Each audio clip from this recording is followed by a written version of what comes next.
مجھے واقعی سمجھ نہیں آ رہا تمہاری ہمت کیسے ہوئی عاطف کے گھر جانے کی؟ میں نے ان کو منع کرنے کی بہت کوشش کی لیکن فلیس صاحبہ بہت اصرار کر رہی تھیں اور انہوں نے ہمیں کافی زیادہ بے عزت کیا. آپ اس بارے میں کیا کہیں گے؟ کیا میں نے فلس سے کہا؟ کیا تمہیں مجھ پہ بھروسہ نہیں ہے؟ ہاں مجھے نہیں معلوم کہ انہوں نے مجھ سے یہ ساری باتیں کیوں کی. عتیقہ میں نے تمہیں بتایا نا، اس وقت اس طرح کی چیزیں صحیح تھی میرے لیے، لیکن اب میں بدل چکا ہوں. اپنی غلطی کا احساس ہو گیا ہے مجھے. اور فلس نے کیا کہا؟ کن باتوں کا ذکر کیا؟ وہ انسیا سے جان چھڑانا چاہتی ہیں. اس نے ہمیں قدیر اور انسیا کی شادی کے لیے رقم کی پیشکش کی تاکہ وہ اپنے آبائی شہر میں آباد ہو جائے اور ضرورت پڑے تو ان کو گھر خرید کے دے گی. اس کی ہمت بھی کیسے ہوئی ہے؟ وہ اپنی ماں جیسی ہے بالکل. وہ اپنی حد نہیں جانتی. میں بات کروں گا فلس سے اس بارے میں. ہرگز نہیں، ہرگز نہیں. اگر آپ نے بات کی تو اس کا شک یقین میں بدل جائے گا اور پھر آپ کی مداخلت اسے الجھا دے گی. تو پھر آپ اس کی وضاحت کیسے کریں گے کہ آپ کو یہ سب کیسے پتا چلا؟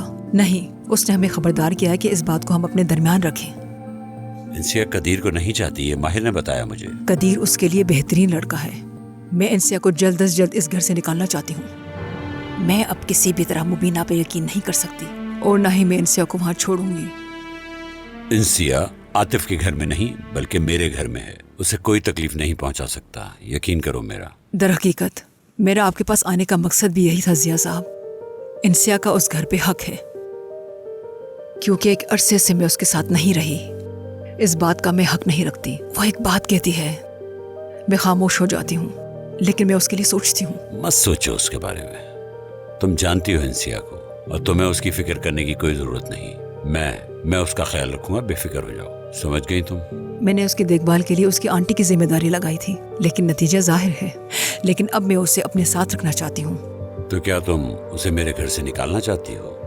میں تو چاہتا ہوں کہ میرا جو گھر ہے وہ بھی اس لڑکی کے نام کر دوں.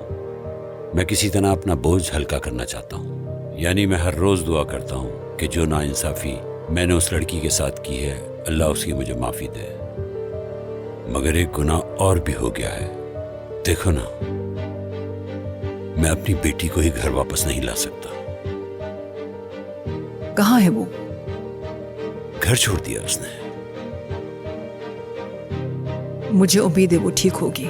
ہاں بالکل بالکل، خوش ہے، تندرست ہے. کیا اس سے بات کرنے کی کوشش کی؟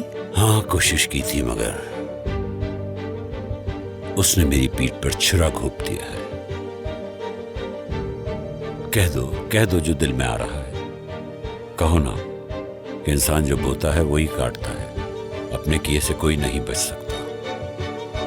خدا کبھی کسی کو ان کے بچوں کی غیر موجودگی سے نہ آزمائے.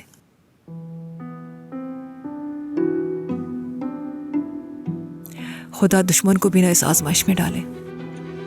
میں اپنی بیٹی کا گھر چھوڑ کے جانا برداشت نہیں کر پا رہا ہوں، لیکن تم نے تو اپنا بیٹا ہی کھو دیا ہے. خدا تمہیں صبر عطا فرمائے.